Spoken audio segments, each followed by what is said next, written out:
El uso y la creación de instrumentos de producción, dice Marx, aunque en germen se presenten ya en ciertas especies animales, caracterizan el proceso de trabajo específicamente humano, razón por la cual Franklin define al hombre como un animal que fabrica instrumentos.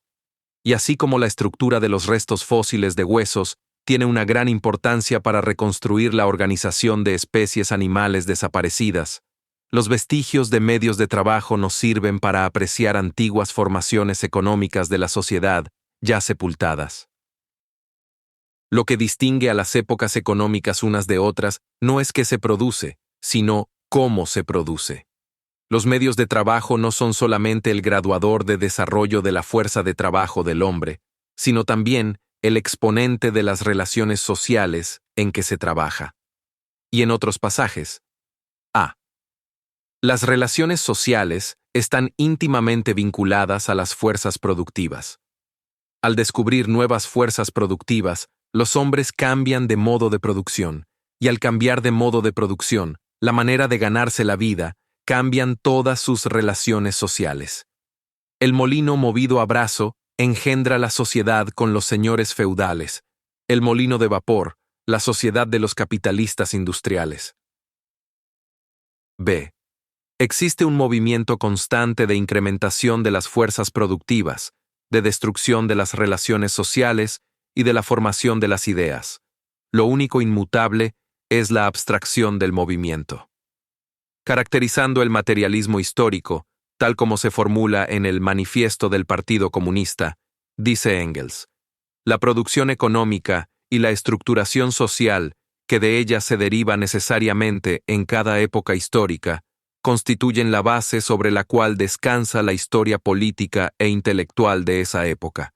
Por tanto, toda la historia de la sociedad, desde la disolución del régimen primitivo de propiedad colectiva sobre el suelo, ha sido una historia de luchas de clase, de luchas entre clases explotadoras y explotadas, dominantes y dominadas, a tono con las diferentes fases del progreso social. Ahora esta lucha ha llegado a una fase en que la clase explotada y oprimida, el proletariado, no puede ya emanciparse de la clase que la explota y la oprime, la burguesía, sin emancipar para siempre a la sociedad entera de la opresión, la explotación y la lucha de clases. La tercera característica de la producción consiste en que las nuevas fuerzas productivas y las nuevas relaciones de producción congruentes con ellas no surgen desligadas del viejo régimen, después de desaparecer éste, sino que se forman en el seno de él, y no como fruto de la acción premeditada y consciente del hombre, sino de un modo espontáneo, inconsciente e independientemente de la voluntad humana, por dos razones. En primer lugar, porque los hombres no son libres para elegir tal o cual modo de producción, pues cada nueva generación, al entrar en la vida, se encuentra ya con un sistema establecido de fuerzas productivas y relaciones de producción, como fruto del trabajo de las pasadas generaciones, en vista de lo cual, si quiere tener la posibilidad de producir bienes materiales, no tiene, en los primeros tiempos, más remedio que aceptar el estado de cosas con que se encuentra dentro del campo de la producción y adaptarse a él. En segundo lugar, porque cuando perfecciones este o el otro instrumento de producción, este o el otro elemento de las fuerzas productivas, el hombre no sabe, no comprende, ni se le ocurre siquiera pensar en ello, qué consecuencias sociales puede acarrear su innovación, sino que piensa única y exclusivamente en su interés personal, en facilitar su trabajo y en obtener algún provecho inmediato y tangible para sí. Cuando algunos de los individuos de la sociedad comunista primitiva empezaron a sustituir, paulatinamente y tanteando el terreno, las herramientas de piedra por las de hierro, ignoraban, naturalmente, y no paraban mientes en ello, qué consecuencias sociales había de tener esta innovación. No sabían ni comprendían que el paso a las herramientas metálicas significaba un cambio radical en la producción, cambio que al fin de cuentas conduciría al régimen de la esclavitud. Lo único que a ellos les interesaba era facilitar su trabajo y conseguir un provecho inmediato y sensible. La acción consciente con que realizaban aquel acto no se salía del estrecho marco de esta ventaja tangible, de carácter personal. Cuando, dentro del periodo del régimen feudal, la joven burguesía europea comenzó a organizar, junto a los pequeños talleres gremiales de los artesanos, las grandes empresas manufactureras, imprimiendo con ello un avance a las fuerzas productivas de la sociedad, no sabía, naturalmente, ni paraba mientes en ello, qué consecuencias sociales había de acarrear esta innovación. No sabía ni comprendía que esta pequeña innovación conduciría a una reagrupación tal de las fuerzas sociales que necesariamente desembocará en la revolución, la cual iría dirigida tanto contra la realeza, cuyas mercedes apreciaba tanto, como contra la nobleza, cuyo rango soñaban con escalar no pocos de sus mejores representantes.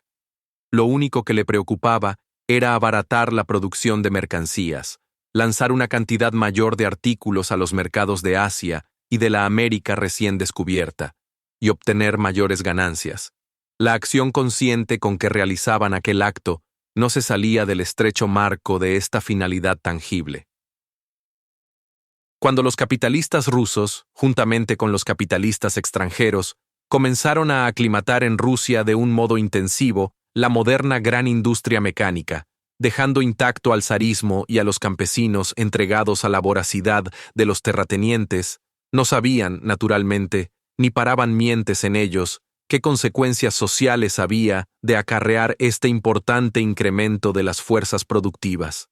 No sabían ni comprendían que este importante salto que se daba en el campo de las fuerzas productivas de la sociedad conduciría a una reagrupación tal de las fuerzas sociales, que daría al proletariado la posibilidad de unir con él a los campesinos y de llevar a cabo la revolución socialista victoriosa.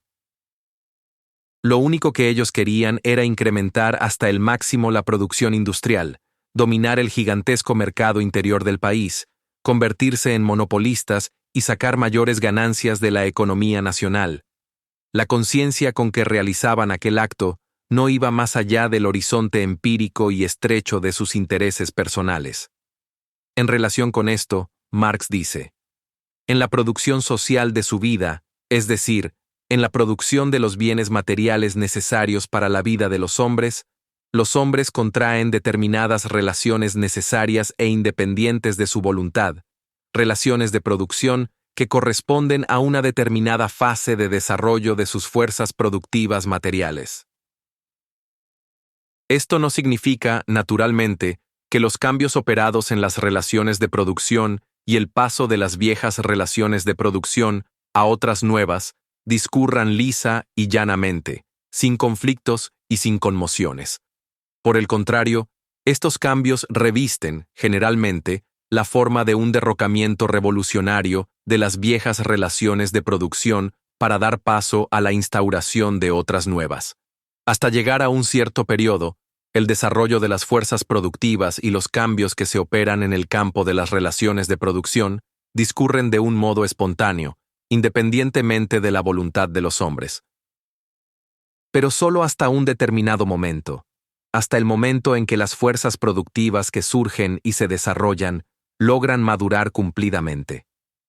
Una vez que las nuevas fuerzas productivas están en sazón, las relaciones de producción existentes y sus representantes, las clases dominantes, se convierten en ese obstáculo insuperable que solo puede eliminarse por medio de la actuación consciente de las nuevas clases, por medio de la acción violenta de estas clases, por medio de la revolución.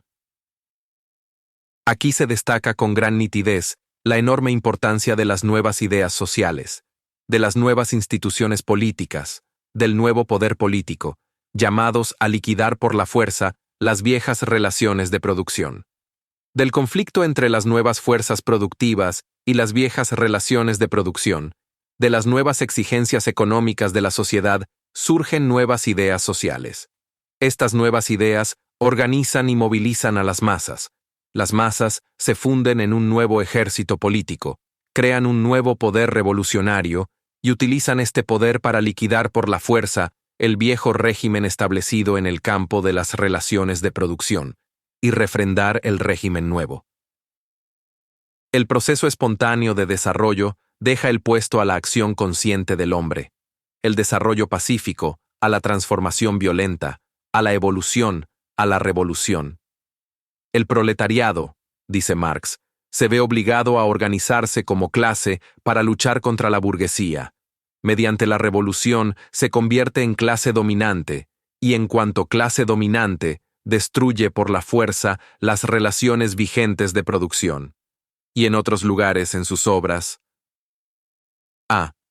El proletariado se valdrá del poder político para ir despojando gradualmente a la burguesía de todo el capital, de todos los instrumentos de producción, centralizándolos en manos del Estado, es decir, del proletariado organizado como clase dominante, y procurando aumentar por todos los medios y con la mayor rapidez posible las fuerzas productivas. B. La violencia es la comadrona de toda sociedad vieja que lleva en sus entrañas otra nueva.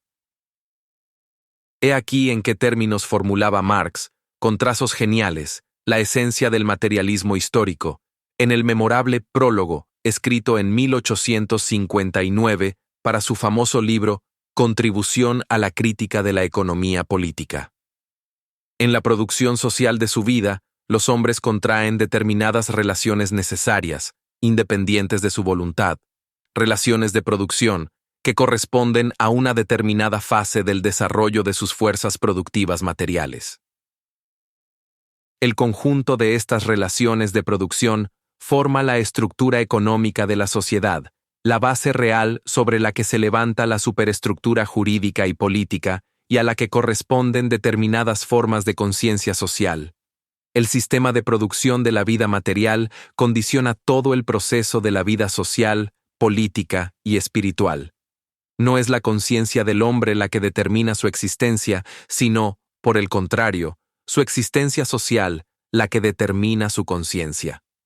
Al llegar a una determinada fase de desarrollo, las fuerzas productivas materiales de la sociedad chocan con las condiciones de producción existentes, o, lo que no es más que la expresión jurídica de esto, con las relaciones de propiedad dentro de las cuales se han movido hasta allí.